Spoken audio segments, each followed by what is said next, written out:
अब उन लोग का काम है नोटिस भेजना, वो लोग नोटिस भेजते रहते हैं, लेकिन वो लोग भी जरा सोच के देखें, हमारा काम क्या है? बच्चों की हक की बात करना, बिल्कुल। उनकी आवाज उठाना। अगर हम वो छोड़ देंगे तो उनकी आवाज कौन उठाएगा? ऐसे तो कोई खास उठा नहीं रहे लोग, विपक्ष लोग आए, लोग दो चार बात बोले और चले गए।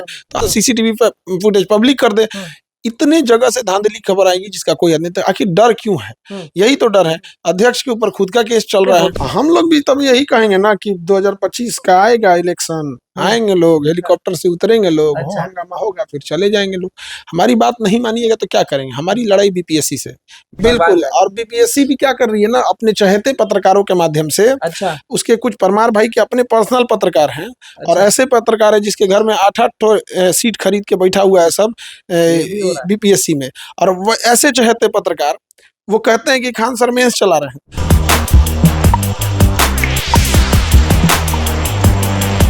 देखिए, नेता अगर सड़क पर पहुंचते हैं या नेता कुछ बोलता है तो नोटिस नहीं पहुंचता है, लेकिन अगर एक शिक्षक जो स्टूडेंट्स के लिए जान देने तक तैयार है, वो अगर थोड़ा सा भी च बोला नोटिस, म बोला नोटिस। तो भैया यही है, खान सर हमारे साथ मौजूद है। नमस्कार, मैं हूं निकुल तिवारी और आप वॉइस अब देख रहे हैं। सर, 17वीं बीपीएससी को लेकर बहुत ज्यादा एक्टिव अगर कोई है तो वो आप है। स्टूडेंट्स पहुंचते हैं, आप भी पहुंचते हैं। सुबह होता है कि गर्दनी बाग धरना स्थल पहुंच जाते, खूब नारेबाजी होता है जमकर। लेकिन अब मन में लोगों के ये है ना कि नारेबाजी से क्या फायदा होगा? जो आप इल्जाम लगाए थे कि यहाँ पर धांधली हुई है, वहां पे धांधली हुई है, उससे क्या फायदा होगा? और नेता गांधी मैदान में भी बैठे, गर्दनी बाग में भी गए, उनको कोई नोटिस नहीं आया। आपको डराने के लिए, दबाने के लिए कि चुप रहो, अभ्यर्थी के बारे में बोलोगे नेता कहीं ना बन जाओ, इसलिए नोटिस भेज देते हैं। अब उन लोग का काम है नोटिस भेजना, वो लोग नोटिस भेजते रहते हैं, लेकिन वो लोग भी जरा सोच के देखें, हमारा काम क्या है? बच्चों की हक की बात करना, उनकी आवाज उठाना। अगर हम वो छोड़ देंगे तो उनकी आवाज कौन उठाएगा? ऐसे तो कोई खास उठा नहीं रहे लोग, विपक्ष लोग आए, लोग दो चार बात बोले और चले गए। तो आखिर हम कौन कौन, अगर हम नहीं उठाएंगे तो फिर कौन उठाएगा? अब देखिए, आवाज उठाने का नतीजा देखिए, गांधी मैदान में इतना हुआ, सारे राजनीतिक पार्टी आए, राहुल गांधी जी आए, बीपीएससी एक भी नोटिफिकेशन नहीं जारी कर रहा था। 2 दिन से हम गए, 2 नोटिफिकेशन जारी कर दिया। क्या नोटिस में दे रहा है सर आप? अब स्पष्टीकरण दे रहा है कि ऐसा कोई मतलब धांधली नहीं हुआ है, ये है वो है, चीजें अफवाह है, भ्रामक है। कभी चोर कहा है कि हम चोरी किए हैं? उस हिसाब से तो पुलिस भी पूछे, हाजत में जितने लोगों को बंद की है कि किसी को कोई गलती की हो, हम कहाँ कोई गलती किए। ये पहली बार ऐसा हो रहा है बिहार में कि जिस आयोग के ऊपर आरोप लग रहा है वही आयोग कह रहा है कि ऐसा कुछ नहीं हुआ है। जो आरोप आप लगा रहे हैं सर, आप एकदम 100% श्योर है तब तो आप आरोप लगा रहे हैं, क्योंकि इतने बड़े शिक्षक।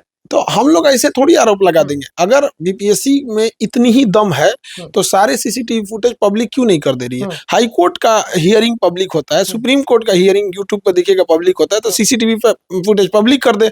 इतने जगह से धांधली खबर आएगी जिसका कोई हद नहीं। तो आखिर डर क्यों है? यही तो डर है। अध्यक्ष के ऊपर खुद का केस चल रहा है। होता होगा कि सीसीटीवी हम नहीं दिखा सकते हैं, कुछ रूल एंड रेगुलेशन होता होगा। क्या चीज रूल रेगुलेशन है बताइए तो जरा, देखिए हम क्लास में क्या रेगुलेशन है? सीसीटीवी फुटेज कोई एचडी फिल्म थोड़े बन रहा है। उस हिसाब से तो सुप्रीम कोर्ट से ज्यादा ये लोग गोपनीयता रखने लगे। वहां भी वीडियोस रहते हैं, लाइव कवरिंग रहती है। तो आपको भी अगर मान लीजिए बोलेगा कि क्लास में आप जो करते हैं या पढ़ाते हैं, आप दिखाइए कि क्या करते हो, आप तैयार है? हमारे जिस दिन कुछ भी घटनाएं होती हैं, सपोज कीजिए किसी दिन न्यूसेंस हुआ, उस दिन पुलिस को अगर देना होता है पूरा सीसीटीवी फुटेज देते हैं। क्यों नहीं दे देते हैं? पूरा देते हैं सीसीटीवी फुटेज। नहीं है क्यों? क्या गलत हो रहा है क्लास में डरेंगे? वही बात कि क्या गलत हो रहा है कि नहीं दे रहे हैं। और हम क्या कह रहे हैं कि अगर कोई ऐसी घटना जिससे पब्लिक आहत हुई है तो हम पूरा फुटेज उठा के दे देंगे पब्लिक को। यहाँ बिहार पब्लिक सर्विस कमीशन से पब्लिक आहत हुई है, पब्लिक को दे दीजिए। और सीसीटीवी फुटेज में ऐसा क्या चीज है जो आप छुपाने की कोशिश कर रहे हैं? कुछ नेता भी पीछे पड़े हुए रहते हैं आपके, नीरज जी हो गए या फिर कोई भी हो गए, बोलते हैं एकदम खुलकर कि शिक्षक है, हल्ला कर रहे हैं, भ्रमित फैला रहे हैं। अब देखिए, नीरज जी जदयू के प्रवक्ता है, उनका काम क्या है? जदयू का बचाव करना, चाहे कुछ भी परिस्थिति हो जाए। नीरज जी कभी जदयू के साथ पॉजिटिव ही बोल रहा है, वो हमेशा पॉजिटिव ही बोल रहा है। नीरज जी कभी जदयू का साथ छोड़ेंगे? कभी नहीं छोड़ेंगे। तो जदयू के लिए वो बहुत अच्छे हैं और अच्छा काम भी कर रहे हैं, अपना जदयू के लिए वैसा प्रवक्ता मिले। अब वो नीरज जी बताएं, हम किसका साथ छोड़े? हम स्टूडेंट का साथ छोड़ेंगे? उनका चाहे दुख हो, सुख हो, सही उससे मतलब हमें नहीं रहता है। बच्चों के साथ अन्याय हुआ है, हम उसके लिए आवाज उठाएंगे। तो हम बच्चों के लिए आवाज उठा रहे हैं, वो पार्टी के। बहुत लोग तो ये बोलते हैं कि इतना अगर खान सर को चिंता है तो मेंस का बैच क्यों नहीं बंद कर रहे हैं? आप देखिए, यहाँ 18 तारीख को बैच था, कैंसिल हो गया। 2 बैच था, हम लोग ने कैंसिल कर दिया। वहाँ बाहर जाइएगा ऑफिस में तो पूरा पोस्टर भी लगा, कैंसिल कर दिया पटना का। यहाँ प्रोटेस्ट हो रहा है इसलिए हमने कैंसिल कर दिया यहाँ पे। और रही बात मेरे मेंस बैच की, पटना में जितने लोग हैं जिनके पहले से मेंस बैच चल रहे हैं यहाँ पे, अभी चल रहा था कि दिल्ली में मेंस बैच क्यों, दिल्ली में अगर प्रोटेस्ट हो रहा होता तो दिल्ली में भी बंद कर देते। क्योंकि दिल्ली में प्रोटेस्ट नहीं है फिलहाल, इसलिए दिल्ली के क्लासेस चल रहे हैं। और मेंस का बैच 24 घंटे नहीं चलता है, 3-4 घंटे का बैच होता है। तो 24 घंटे में अगर 3 घंटा बच्चा पढ़ाई कर रहा है और फिर डिजिटली आके ये बता भी रहा है कि ये गड़बड़ हो रही है, ये धांधली हो रही है, तो इसमें क्या गलत है? खान सर आप चलते हैं तो देखते हैं कि आपकी जो बहनें हैं, जो मम्मी लोग हैं, जो पिताजी लोग हैं, वो अपने घर से बाहर निकलते हैं और बोलते हैं कि आगे बढ़ो आगे बढ़ो। फिर आपका एक नारा रहता है कि तुम पढ़ो हम लड़ेंगे, तुम पढ़ो बढ़िया से, खान सर तुम्हारा देख लेंगे। ये क्या है मतलब? देखिए वो लोग सारे बच्चे यहाँ नहीं आ सकते हैं सड़क पे, तो जो डिजिटली लड़ रहे हैं उनका हम लोग कहते हैं कि आप डिजिटली सपोर्ट कीजिए, आप पढ़ाई कीजिए मन से, हम आप लोग के बदले लड़ाई लड़ रहे हैं। आप नहीं बोलते हैं कि चलो मान लीजिए बालकनी में कोई आ गया, नहीं, जबरदस्ती जुटाना है जब, तो ये भीड़ उसको जुटाना होता है जिनके पास बच्चों का समर्थन नहीं होता है। हम जब जाते हैं तो कभी ये नहीं छिछड़ाई क्या ना हमारा नहीं कि तुम कोचिंग बंद करो, तुम लाइब्रेरी बंद करो, ये बंद करो, ये सब नहीं, कभी किसी को नहीं बोले। किसी का समर्थन मिला तो ठीक है, नहीं भी मिला तो हमको कोई मोहताज तो खान सर अकेले बैठ जाएंगे। अकेले बैठे हैं आप इतना दिन से गर्दनी बाग में। आप बताइए, जो गर्दनी बाग को कोई एक समय था जैसे लग रहा था कि दब चुका है, अब सब लोग कह रहे थे छोड़ दीजिए वहां पर, आज गर्दनी बाग को कोई भूल नहीं सकता है। आज पूरा नेशनल मीडिया देखिए सब कहती है गर्दनी बाग में क्या हो रहा है, सरकार जरूर जल्दी कोई डिसीजन क्या होने वाला है। कुछ घंटे के बाद आप फिर से निकलेंगे, सुना है कि लड़कियों को लड़कों को बस में आप बैठाते हैं अच्छे से, उसके बाद वहां ले जाते हैं। गर्दनी बाग चूंकि दूर है इसलिए बस में बैठाना मजबूरी हो जाती है। इसके अलावे भी कि पैदल मार्च अलाउ नहीं होता है, इस वजह से गर्दनी बाग को यहाँ से कुछ दूर लेके और वहाँ जहाँ सारी बसें लगी होती हैं, क्योंकि इस एरिया में बस नहीं लग सकती है, तो सारी जहाँ बस लगी रहती है वहाँ बस में बैठा के फिर गर्दनी बाग जो धरना स्थल है, जो हमारा संवैधानिक राइट है, हम वहाँ बैठते हैं, फिर उसी बस से वापस लेके चले आते हैं। तीसरा दिन है, अगर आप देखें तो देखिए पहला दिन भीड़ हुआ था बहुत, आप पैदल चले थे, ई रिक्शा पे चढ़ गए थे, जोश में बोलने लगे थे कि बिल्कुल न्याय होगा। भीड़ थी तो दूर तक नहीं दिखता है, तो वहाँ सड़क पे तो स्टेज बनेगा नहीं, कूद भी गए थे। तो एक हवाई वाले भाई थे ई रिक्शा, उनके ई रिक्शा का यूज किए, उसके ऊपर चढ़ के। अब वही किसी का रिक्शा यूज करेंगे तो ऐसे हम कोई मतलब करप्ट आदमी थोड़े हैं जो उसका पैसा हक मार लेंगे, उसका ई रिक्शा रुकवाएं, उसमें जो लोग थे लोग बेचारे हट गए लोग, और उसका लॉस होता तो हम उसकी भरपाई करेंगे ना। तीसरा दिन है आज, आप पहुंचेंगे, जो हुजूम होगा, जो भीड़ होगा, वो पहले 2 दिन से ज्यादा होगा या क्या? बिल्कुल ज्यादा होगा। आप देखिए वहाँ पे कोई भीड़ भाड़ की कमी नहीं होगी, सब बच्चे हैं जो ग्रस्त हैं इस सब चीजों से, वो अपनी मांग को रख रहे हैं। और अभी कहा जाएगा जैसे सरकार में लोग अभी जिद पर है, आयोग जो है वो जिद पर है, मन में ये चल रहा होगा खान सर पहुंचेंगे, गुरु रहमान सर पहुंचेंगे, बच्चे पहुंचेंगे, चिल्लाएंगे, शाम होगा घर जाएंगे।